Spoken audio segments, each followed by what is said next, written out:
तो इस पूरी की पूरी दुनिया में सुपर हीरोज़ के ढेर सारे फैंस हैं और उन सुपर हीरोज़ के फैंस में से कुछ फैंस डॉक्टर स्ट्रेंज के हैं और कुछ फैंस घोस्ट राइडर के हैं।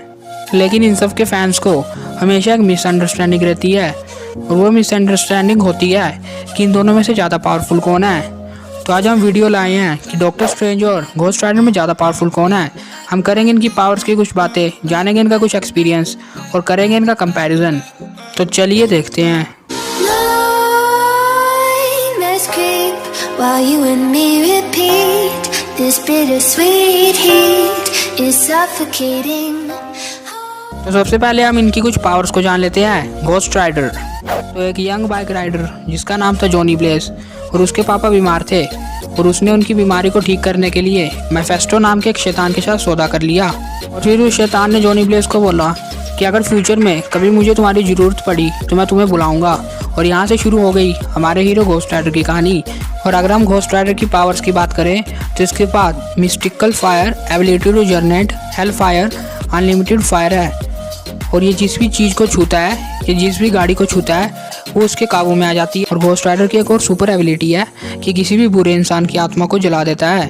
उस इंसान ने जितने बुरे काम किए होंगे उस हिसाब से घोस्ट राइडर उसकी आत्मा को जला देता है। घोस्ट राइडर का एक और पावरफुल हथियार है उसका हीलिंग फैक्टर। अगर घोस्ट राइडर को जितनी भी ज़्यादा चोट लगी हो लेकिन फिर भी वो अपनी बॉडी को अपनी हेल फायर से तुरंत हील कर सकता है। और घोस्ट राइडर गॉड ऑफ ज़ाराथोस का अवतार है। पहले तो हमें मूवी में दिखाया गया कि वो एक सिंपल घोस्ट राइडर है, लेकिन घोस्ट राइडर 2 में हमें ये दिखाया गया कि वो गॉड ऑफ ज़ाराथोस का अवतार है। और गॉड ऑफ ज़ाराथोस जब घोस्ट राइडर के ऊपर हावी होता है तो उसकी ताकत बहुत ज़्यादा बढ़ जाती है।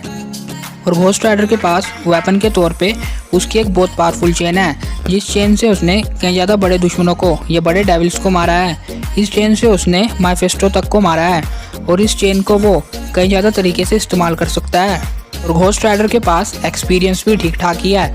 उसने कई ज़्यादा बड़े डेविल्स को मारा है तो यानी कि उसका एक्सपीरियंस भी ठीक ठाक ही हुआ। और अगर हम घोस्ट राइडर की स्पीड की बात करें तो उसकी स्पीड भी एकदम बेहतरीन है। घोस्ट राइडर उन गिने चुने लोगों में से एक है जिसकी स्पीड बहुत ज़्यादा है। ये गिने चुने सुपर हीरोज़ में से एक है जिनके पास अनलिमिटेड स्पीड है। तो यानी घोस्ट राइडर हर एंगल से एक परफेक्ट सुपर हीरो है। तो अब हम डॉक्टर स्ट्रेंज की कुछ बातें करते हैं। तो एक डॉक्टर जिसके हाथ एक कार एक्सीडेंट में हिलने लग पड़ते हैं और वो हाथ कभी ठीक नहीं होते हैं। उसने कई ज़्यादा नुस्खों का इस्तेमाल किया लेकिन उसके हाथ ठीक नहीं हुए। फिर वो काठमांडू गया और काठमांडू में वो एंशिएंट वन से मिला। फिर एंशिएंट वन ने उसे जादूगर बना दिया। पहले डॉक्टर स्ट्रेंज को लगता था कि जादू बस वो साइंस है जिसे वो समझ नहीं पाया है, या मैं कहूँ कि वो जादू के ऊपर जरा भी भरोसा नहीं करता था। लेकिन एंशिएंट वन ने उसे जादू का असली मतलब बताया और उसे डॉक्टर स्ट्रेंज बना दिया। और अगर हम डॉक्टर स्ट्रेंज की पावर्स की बात करें तो डॉक्टर स्ट्रेंज कई ज़्यादा डायमेंशंस में जा सकता है, या मैं कहूँ कि डॉक्टर स्ट्रेंज कई ज़्यादा मल्टीवर्स में जा सकता है। और डॉक्टर स्ट्रेंज के पास सुपर ह्यूमन स्ट्रेंथ है। और डॉक्टर स्ट्रेंज इकलौता मार्वल का ऐसा हीरो है रिफ्लेक्टेड दुनिया में आ और जा सकता है। और हाल ही में डॉक्टर स्ट्रेंज की एक नई पावर भी इंट्रोड्यूस हुई है और उस पावर का नाम है टेलीपोर्टेशन। तो अब हमारा डॉक्टर स्ट्रेंज टेलीपोर्ट भी हो सकता है। डॉक्टर स्ट्रेंज ने तो इन्फिनिटी वॉर में भी कमाल किया था। उसने बिना टाइम स्टोन के थैनोस को एक बहुत बेहतरीन टक्कर दी थी।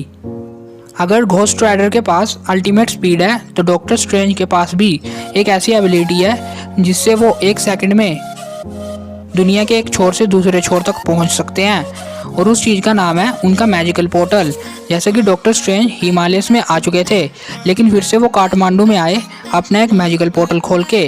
तो यानी कि डॉक्टर स्ट्रेंज हर एंगल से एक परफेक्ट सुपर हीरो है। और डॉक्टर स्ट्रेंज के एक्सपीरियंस की बात की जाए तो वो भी बहुत बेहतरीन है। उन्होंने डोरमामू जैसे बड़े शैतान को हराया है, उन्होंने थैनोस से ऐसी टक्कर ली है और उन्होंने करोड़ों में थैनोस और अवेंजर्स की फाइट तय की है। तो यानी कि डॉक्टर स्ट्रेंज के पास सब अवेंजर्स से सबसे ज़्यादा एक्सपीरियंस है। तो ये तो बात हो गई घोस्ट राइडर और डॉक्टर स्ट्रेंज की कुछ बातों की।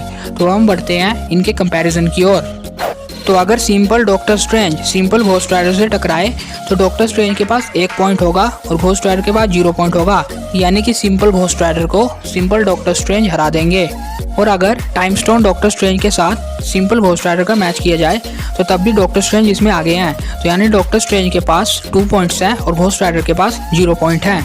और अगर हम सिंपल डॉक्टर स्ट्रेंज का match God of Zarathos Ghost rider से कराएंगे तो God of Zarathos Ghost Rider इसमें जीत जाएगा।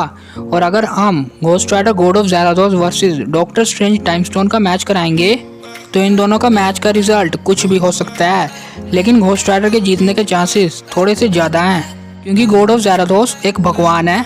तो इसी कारण की वजह से घोस्ट राइडर के जीतने के चांसेस थोड़े ज़्यादा हैं।